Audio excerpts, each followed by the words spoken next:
नमस्कार शेतकरी मित्रांनो, कृषी कल्याण युट्यूब चॅनल मध्ये सर्व शेतकरी बांधवांचं हार्दिक स्वागत। तर शेतकरी मित्रांनो, आज 2 फेब्रुवारी 2024 आणि काल 1 फेब्रुवारी 2024 रोजी केंद्रीय अर्थमंत्री निर्मला सीतारामन यांच्या माध्यमातून देशाचं अर्थसंकल्पीय बजेट जाहीर करण्यात आलेलं आहे। आणि अर्थसंकल्पीय बजेटमध्ये केंद्रीय अर्थमंत्री निर्मला सीतारामन यांच्या माध्यमातून शेतकऱ्यांना काय मिळालं आहे, कर्जमाफी संदर्भात काय निर्णय घेतलेला आहे, याचबरोबर पीएम किसान योजनेसंदर्भात काय निर्णय घेण्यात आलेला आहे, याचबरोबर राज्यातील ज्या भागामध्ये दुष्काळ जाहीर झालेला आहे या भागातील शेतकऱ्यांना कोणत्या पद्धतीचा निर्णय घेतलेला आहे, याचबरोबर खरीप हंगाम 2023 च्या पिकांसंदर्भात महाराष्ट्र राज्यासाठी कोणता निर्णय घेतलेला आहे, याचबरोबर कर्जमाफी हा महत्त्वाचा विषय आहे। आणि कर्जमाफीच्या देशाच्या अर्थसंकल्पीय अधिवेशनामध्ये किंवा अर्थसंकल्पीय बजेटकडे संपूर्ण देशातील शेतकऱ्यांचं किंवा महाराष्ट्रातील शेतकऱ्यांचं लक्ष लागलेलं होतं, तो म्हणजे कर्जमाफीचा विषय। आणि याच विषयावर आपण या व्हिडिओच्या माध्यमातून जाणून घेण्याचा प्रयत्न करणार आहोत। आणि या अर्थसंकल्पीय अधिवेशनामध्ये शेतकऱ्यांना काय फायदा झाला याच व्हिडिओच्या माध्यमातून संपूर्ण अशी माहिती आपण जाणून घेण्याचा प्रयत्न करणार आहोत। तर नमस्कार, मी ज्ञानेश्वर सवणकर स्वागत करतो कृषी कल्याण युट्यूब चॅनलमध्ये। तर शेतकरी मित्रांनो, आमच्या चॅनलवर जर नवीन असाल तर चॅनलला नक्की सबस्क्राइब करायला विसरू नका, जेणेकरून शेती संबंधित असेच नवनवीन अपडेट्स तुम्हाला सर्वप्रथम आमच्या चॅनलवर पाहायला मिळतील। तर चला तर मित्रांनो, व्हिडिओला सुरुवात करूया। तर शेतकरी मित्रांनो, केंद्रीय अर्थमंत्री निर्मला सीतारामन यांच्या माध्यमातून देशाचं बजेट जाहीर झालेलं आहे। आणि हे जे बजेट आहे पुढील 2 महिन्याकरिता असणार आहे, कारण की 2च महिन्याचं बजेट सादर केलेलं आहे। कारण की पुढे 2 महिन्या आता लागणाऱ्या निवडणुका, लोकसभेच्या निवडणुका आहेत, त्यामुळे जर सरकार राहिलं तर पुढे सुद्धा हे बजेट या सरकारच्या माध्यमातून विस्तृतपणे मांडण्यात येईल। याच्या व्यतिरिक्त दुसरं जर सरकार आलं तर याच्या पुढचं सरकार ते वेगळं बजेट मांडण्याची शक्यता मोठ्या प्रमाणामध्ये आहे।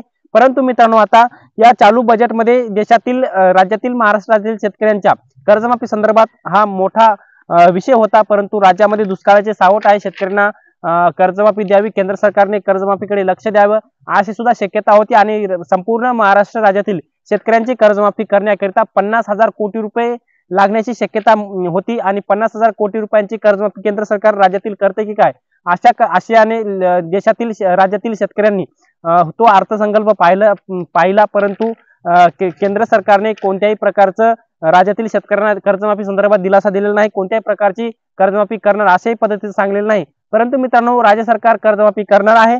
आणि ते कशा पद्धतीची कर्जमाफी राज्य सरकार महाराष्ट्रातील शेतकऱ्यांची करणार आहे याच व्हिडिओच्या माध्यमातून आपण विस्तृतपणे चर्चा करण्याचा प्रयत्न करणार आहोत। तर शेतकरी मित्रांनो, तुम्हाला माहितच आहे की महात्मा ज्योतिराव फुले शेतकरी कर्जमुक्ती योजना 2019 ची योजना, आणि या योजनेच्या माध्यमातून आतापर्यंत ज्या शेतकऱ्याचं एकदाही कर्ज माफ झालेलं नाही त्या शेतकऱ्यांचं कर्ज महात्मा ज्योतिराव फुले शेतकरी कर्जमुक्ती योजनेच्या अंतर्गत होणार आहे। कारण की मित्रांनो, मागील 2023 च्या अर्थसंकल्पीय अधिवेशनामध्ये राज्याच्या 2023 च्या 9 मार्च 2023 रोजी अर्थसंकल्पीय अधिवेशन महाराष्ट्र राज्याचं अर्थसंकल्पीय अधिवेशन पार पडलं। आणि या अर्थसंकल्पीय अधिवेशनामध्ये त्यावेळेस अर्थमंत्री देवेंद्र फडणवीस होते, उपमुख्यमंत्री अर्थमंत्री देवेंद्र फडणवीस होते। आणि त्यांच्या माध्यमातून जवळपास महात्मा ज्योतिराव फुले शेतकरी कर्जमुक्ती योजनेकरिता 864 कोटी रुपयांचा निधी उपलब्ध करून देण्यात आलेला आहे। याच्या व्यतिरिक्त आता मागे झालेल्या राज्याच्या हिवाळी अधिवेशनामध्ये उपमुख्यमंत्री देवेंद्र फडणवीस यांच्या माध्यमातून जवळपास छत्रपती शिवाजी महाराज कर्जमुक्ती योजनेअंतर्गत 6,500 कोटी रुपयांची तरतूद केलेली आहे। 6,500 कोटींची कर्जमाफी राज्यातील शेतकऱ्यांना होणार आहे। परंतु मित्रांनो, केंद्र सरकारच्या माध्यमातून जे काय काल अर्थसंकल्पीय अधिवेशन पार पडलं, या अर्थसंकल्पामध्ये कर्जमाफीची कोणतीही घोषणा, कोणतीही चर्चा अर्थमंत्री निर्मला सीतारामन यांच्या माध्यमातून करण्यात आलेली नाही किंवा प्रधानमंत्र्यांच्या माध्यमातून सुद्धा करण्यात आलेलं नाही। परंतु राज्य सरकारच्या माध्यमातून ज्या शेतकऱ्यांचं कर्ज छत्रपती शिवाजी महाराज कर्जमुक्ती योजनेअंतर्गत माफ झालेलं नाही किंवा अद्यापपर्यंत महात्मा ज्योतिराव फुले शेतकरी कर्जमुक्ती योजनेअंतर्गत एकदाही माफ झालं नाही, किंवा काही तांत्रिक अडचणी, काही तांत्रिक त्रुट्या किंवा काही शेतकऱ्यांचे चुकीची इन्फॉर्मेशन अशा चुकीमुळे जर माफ झालेलं नसेल तर त्या शेतकऱ्यांचा आता या दोन्ही योजनेअंतर्गत माफ होणार आहे। जवळपास 6.5 लाख शेतकऱ्यांना 6.5 कोटींची कर्जमाफी छत्रपती शिवाजी महाराज कर्जमुक्ती योजनेअंतर्गत दिली जाणार आहे। महात्मा ज्योतिराव फुले शेतकरी कर्जमुक्ती योजनेअंतर्गत जवळपास 864 कोटी रुपयांची कर्जमाफी राज्य सरकारच्या माध्यमातून दिली जाणार आहे। 2014 ते 2019 पर्यंतच्या शेतकऱ्यांची कर्जमाफी होणार, 2019 नंतरच्या शेतकऱ्यांची कर्जमाफी होणार नाही, हे मात्र स्पष्टपणे राज्य सरकारच्या माध्यमातून हिवाळी अधिवेशनाच्या माध्यमातून स्पष्टपणे सांगण्यात आलेलं आहे। आणि शेतकरी मित्रांनो, सगळ्यात महत्त्वाचं म्हणजे आता हा झाला कर्जमाफीचा विषय, कारण की राज्यामध्ये दुष्काळाचं सावट आहे, त्यामुळे केंद्र सरकार या अर्थसंकल्पीय अधिवेशनामध्ये काही तरतूद करते का हे जी पाहण्यासारखं होतं, परंतु ते झालं नाही, शेतकऱ्यांसारखं झालं नाही। आणि दुसरा महत्त्वाचा मुद्दा म्हणजे पीएम किसान योजना जे काही शेतकऱ्यांना वार्षिक पीएम किसान योजनेच्या माध्यमातून 6,000 रुपये मिळतात, त्याच योजनेच्या माध्यमातून 6,000 ते 9,000 रुपये होणार होते, अशी चर्चाही मोठ्या प्रमाणामध्ये होते. अशा बातम्या सोशल मीडियाच्या माध्यमातून भरपूर या बातम्या पसरत होत्या. कारण की पीएम किसान योजनेच्या माध्यमातून जे शेतकऱ्यांना वार्षिक 6,000 रुपये मिळणार होते ते 9,000 रुपये होणार होते आणि 3,000चा हप्ता होणार होता. परंतु तसंही या केंद्र सरकारच्या अर्थसंकल्पीय अधिवेशनामध्ये आढळून आलेलं नाही. जे काय पीएम किसान योजनेचे 6,000 रुपये होते ते 6ला 7,000 रुपये राहणार आहेत. याचबरोबर जे 2,000चा हप्ता होता तोही 2,000च होणार होता. याकडे केंद्र सरकारने पाठ फिरवली आहे की शेतकऱ्यांना हे 2,000 ते 3,000 रुपये झालेले नाही, 3,000चा हप्ता झालेला नाही व 6,000 ते 9,000 ही केंद्र सरकारच्या माध्यमातून झालेले दिसत नाहीत. मित्रांनो, सगळ्यात महत्त्वाचं म्हणजे दुष्काळी मदत. आता राज्य सरकारने केंद्राकडे दुष्काळी भागातील शेतकऱ्यांसाठी मदतीसाठी 2,600 कोटी रुपयांची मागणी केलेली आहे. यावरही महाराष्ट्र राज्यावरती कोणतीही चर्चा या अर्थसंकल्पीय अधिवेशनामध्ये किंवा मदत शेतकऱ्यांना देण्यासाठी कोणतीही निश्चित करण्यात आलेली नाही. याच्या व्यतिरिक्त मित्रांनो, पुढचा राज्यातला सगळ्यात असा ज्वलंत विषय म्हणजे हा खरीप हंगाम 2023चा पीक विमा. म्हणजे खरीप हंगाम 2023चा पीक विमा ही राज्य सरकारच्या माध्यमातून 1 रुपयामध्ये राबवण्यात आली.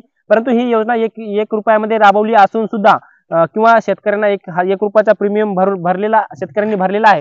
परंतु शेतकऱ्यांचा जेवढे काही पैसे प्रीमियम जे आहे ते राज्य सरकारने भारताचा उचललेला आहे. परंतु शेतकऱ्याला याचा इथील मात्र फायदा झालेला नाही. अद्यापर्यंत बहुतांश शेतकऱ्यांना 25% अग्रिमचा फायदा झालेला नाही. भरपूर शेतकऱ्यांना 25% पीक विमा मिळालेला नाही. त्यामुळे मित्रांनो, केंद्र सरकारच्या या अर्थसंकल्पीय बजेटमध्ये खरीप हंगाम 2023च्या पीक विम्याचा प्रश्न मांडला जातो की काय, किंवा यावरती कोणती निधीची तरतूद आणखी शेतकऱ्यांना पीक विमा देण्याकरिता होती की काय, याकडे केंद्र सरकारच्या माध्यमातून पाठ फिरवण्यात आलेली आहे. एकंदरीत मित्रांनो, सगळ्यात महत्त्वाचा म्हणजे कर्जमाफीचा सगळ्यात महत्त्वाचा राज्याचा विषय त्याकडे सरकारने दुर्लक्ष केलेलं आहे. त्यामुळे केंद्र सरकार कुठल्याही प्रकारची कर्जमाफी करेल या अपेक्षेने दिसत नाहीये.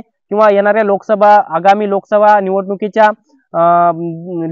माध्यमातून तरी सरकार आता भविष्यामध्ये कर्जमाफी करेल का, घोषणा करेल का, याची 100% आशा मावळलेली आहे. कारण की अर्थसंकल्पीय अधिवेशनामध्ये जर थोडीफार कर्जमाफी संदर्भात जर तरतूद झालेली असती तर त्यामध्ये कर्जमाफीचा विषय हा महत्त्वाचा होता.